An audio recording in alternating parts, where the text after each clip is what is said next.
My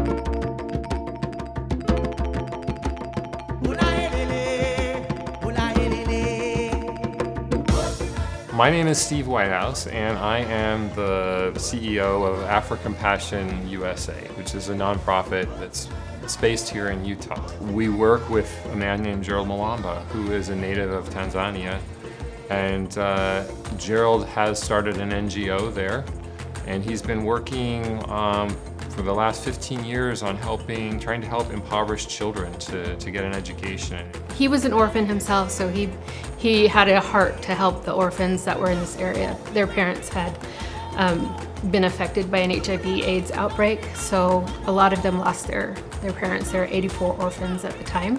These are children that were too poor to go to the very poor quality public school because they couldn't afford a uniform, they couldn't afford the fees. And so he started just teaching them under a tree.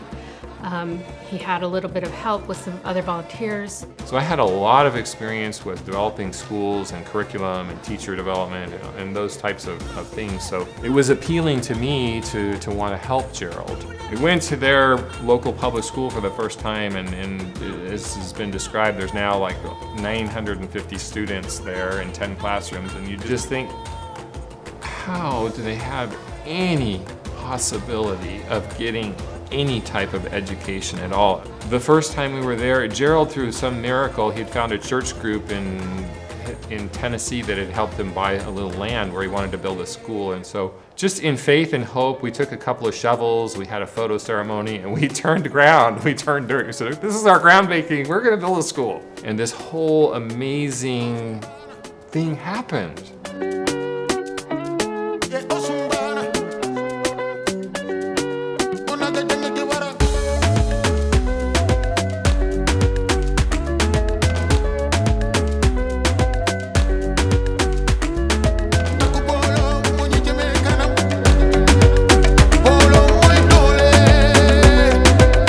So basically, Africompassion is giving children who otherwise wouldn't have the opportunity a chance to get an education that will change their life.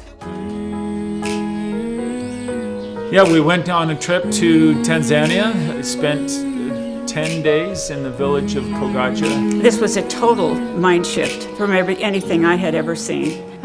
First impression I would say that hit me was meeting the children and just seeing the light in their eyes and seeing them so happy. And they were trying so hard to speak English, and we were trying to speak the 4 Swahili words that we knew. They just threw their arms around us and they would just hug you with so much love. It was stark at first, just to see they live life on the bare necessities. Any of our first world problems are so silly, so minute. And here they're wondering, how will I eat? It was difficult to see people living that way and knowing that it could be so much better. But at the same time, they had joy in their face. They were happy. I've never seen a happier people ever in my life. The things that they don't have and yet are still grateful, but there's so much that we could do. I mean, as you walk around with the villages, you really truly see how many people need really a better shelter. I loved them from the start. They'd always put their hand on their heart. And I would just hold their hands, these wonderful women in their beautiful clothes. The second you get there, you have this automatic connection. You don't know these people, you don't speak their language, you don't even look like them, but you just immediately have this connection of like, you're a person, I'm a person, and I love you and you love me. We saw the local schools that were the public schools. I couldn't call it a school. When I saw the public school, I wouldn't want to call it a school. It's 130 students in one room sitting on the floor. So there's not even space for them to sit at a desk and be able to write. No boards, no books, nothing that we could see. And it just shocked me how it's so minimal in these rooms.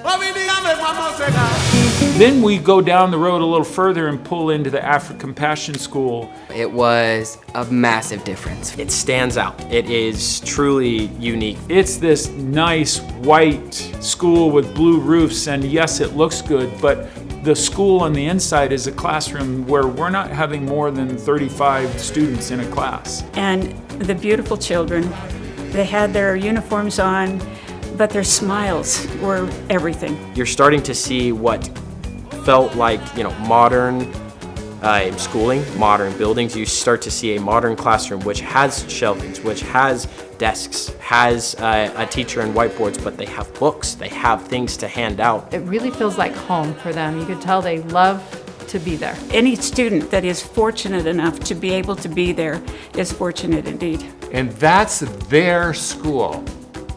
They go from a mud hut into that school, and all of a sudden they're in this beautiful school with a nice desk and a nice uniform, and they get 2 good meals a day. And they have loving and bright teachers. It's the focus of their world. All of a sudden, they have hope.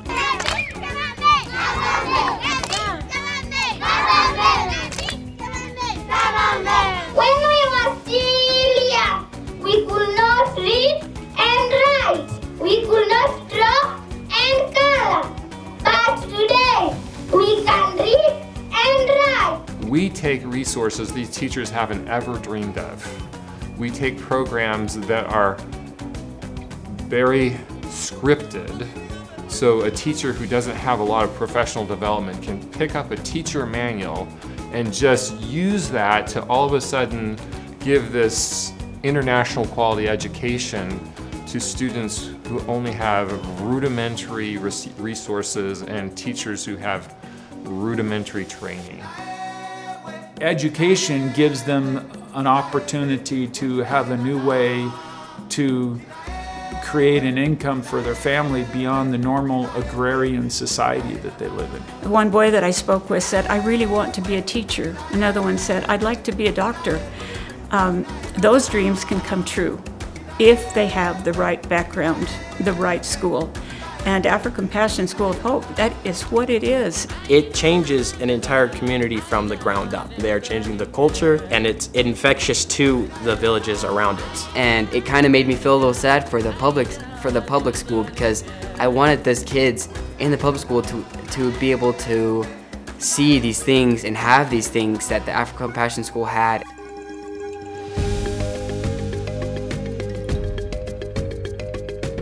We could currently house 200 students, but we have only about 135. So there's room for growth, but we also don't have the monthly income to support the 200 students. So any donation at all would be super beneficial to be able to get to that level where we can have each classroom with 35 students. If it's a repeat donation that you want to do on a monthly basis, you're going to sponsor a child. A child who is an orphan or impoverished in the neighborhood of Kogaja, that you will be able to sponsor to go to the school to get an education so that they can improve their life. Yeah, so our basic sponsorship would be $30 a month. $30 is a couple lunches, quite literally, like going out to lunch twice a month. So in 1 month, if you can sacrifice 2 lunches, you can literally support a person's education. The smallest improvement is a gigantic difference for them. My vision is not to just have a nice building, but to transform the education. They are in this building that's teaching them how to think and teaching them skills and knowledge that will open the door to go to high school and to go to college and to be whatever they want to be. So that is really the essence of what we're about in terms of bringing them hope.